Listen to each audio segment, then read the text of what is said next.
Hilton Head Island Town Council will vote on the proposed enhancement to the Highway 278 corridor on Friday. That's what the mayor of Hilton Head Island told me exactly today.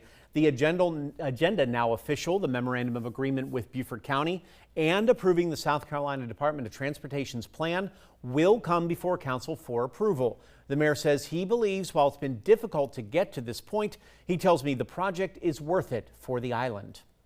Some people look at it as a quality of life issue, and some people look at it as a transportation issue. Some people look at it as a job issue.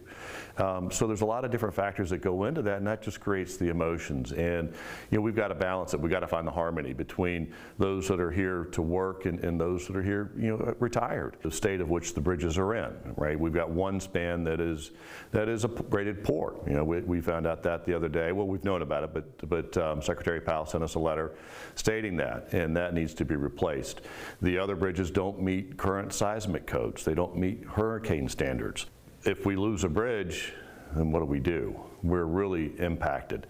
So I think there's more to the conversation than just getting people on and off the island.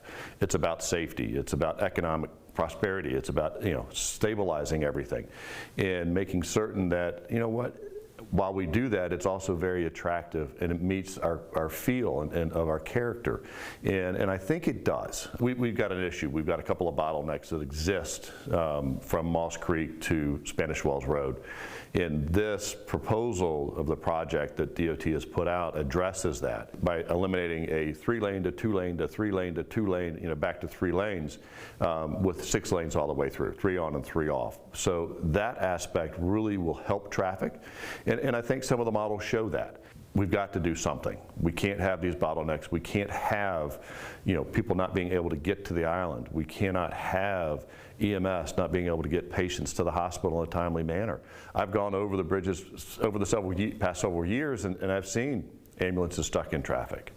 Yes, there will be a vote. There has to be a vote. We are up against a deadline. The environmental assessment expires this Friday. And if we don't, then they have to redo the environmental assessment. That could take 6 to 12 months. What's at stake is the funding from the infrastructure bank from the state of South Carolina. That funding is being sought after by other areas. I don't want to speak for council right now as to the vote. I want every council person to think for themselves and for their constituents and do what they think is right. While I'd like to see the old burn bridge back, that's not reality. That's not where we are today. But I think it solves some of the needs that we have. I think we've addressed the Stony area in a way that is very commensurate with what they expect. Now that meeting is Friday at 10 o'clock in the morning. If the proposal's not approved on that date, the town stands to potentially lose $120 million in funding set aside for the project by the state of South Carolina.